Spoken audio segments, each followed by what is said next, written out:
En el año 1995 le propuse al doctor Estrada, que era en ese momento el director general de la clínica, la creación de una clínica de insuficiencia cardíaca. Y en ese momento lo que yo observaba era que los pacientes eran como abandonados, como si tuvieran una enfermedad terminal, y casi nadie le ponía una atención especial a ese grupo de pacientes en particular. Y lo que se empezaba a ver desde el punto de vista práctico era que la intervención adecuada de esos pacientes, un manejo un poco más estricto, un seguimiento en un programa en particular, les mejoraba muchísimo la calidad de vida y también se les empezaba a notar una mejoría en la calidad y en la extensión de la vida de los pacientes. Entonces le hice esa propuesta al doctor Estrada. El doctor Estrada al principio la miró como algo que era un poco difícil porque la mayoría de los pacientes se morían con insuficiencia cardíaca, que probablemente podría ser un programa de alguna forma fútil, pero aún así me apoyó en la idea y me permitió iniciar el programa de insuficiencia cardíaca, que realmente fue el primer programa de clínicas de insuficiencia cardíaca que se hizo en el país.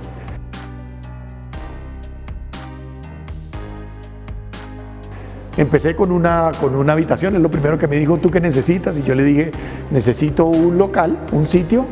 y un título que diga Clínica de Insuficiencia Cardíaca. Y así fue. En la parte más distal de la clínica empecé el programa, y cuando ya llevaba trabajando solo alrededor de unos 3 o 4 meses, le propuse que necesitaba una enfermera para el programa.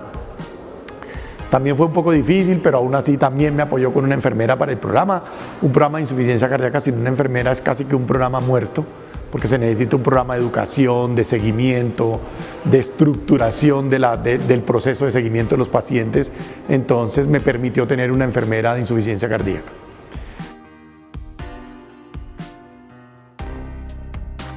Todo el mundo me empezó a derivar los pacientes y todo el mundo decía: no, a Gómez le gustan esos pacientes, mandémoselo al doctor Gómez, que a él le encanta eso.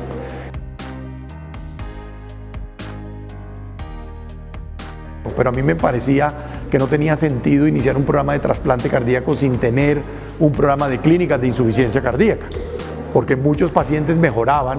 y no necesitaban llegar a un programa de trasplante, y los que no mejoraban pues se introducían al programa de trasplante cardíaco. En el año 95 arrancamos el programa de insuficiencia cardíaca. En ese momento empezamos también a desarrollar el programa de trasplante cardíaco conjuntamente con el cirujano cardiovascular, que en ese momento estaba el doctor Juan Rafael Correa, y con él empezamos también el programa de trasplante.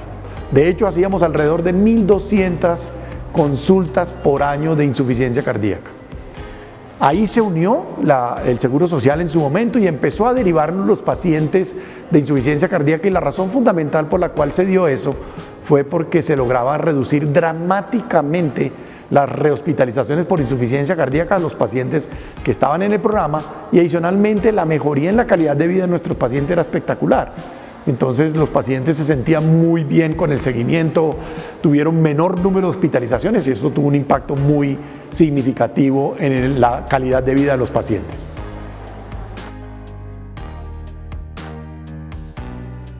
Bueno,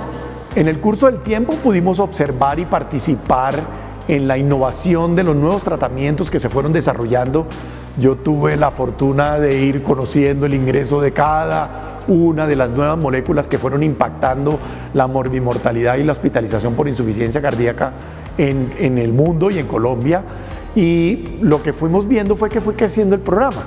Y en la medida que fue creciendo el programa, a mí se me empezó a salir de las manos esa posibilidad, y se empezaron a incorporar otros colegas que hoy hacen parte del programa, como fue la adhesión del doctor Fernán Mendoza, posteriormente la doctora Claudia Jaramillo, de la doctora Marcela Poveda. Hoy somos 4 en el programa.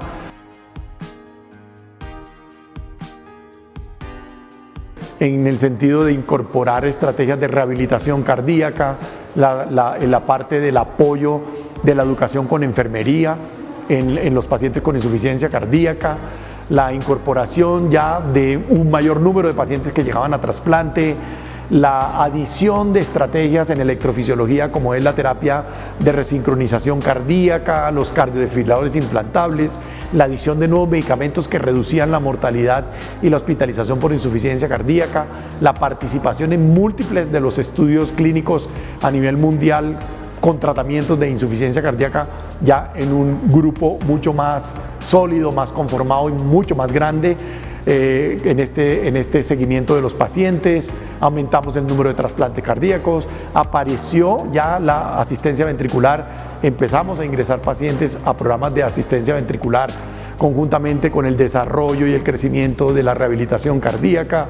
la estrategia con electrofisiología, de la mano de electrofisiología en el manejo de las arritmias, como el manejo de la fibrilación auricular, los cardiodefibriladores implantables, la modulación del sustrato arrítmico de esos pacientes con cardiopatía dilatada que tenían tantas arritmias, en fin, nos fuimos integrando con avanzadas de conocimiento, con avanzadas en educación, con avanzadas en estudios clínicos que nos permitieron llegar a lo que tenemos hoy. La creación del hospital de día para esos pacientes que tienen muchas rehospitalizaciones y nosotros en el hospital día le podemos hacer estrategias de terapia inotrópica intermitente que mejoran la calidad de vida de los pacientes y que adicionalmente reducen en una forma significativa las hospitalizaciones de nuestros pacientes. De tal forma que hoy tenemos un programa de insuficiencia cardíaca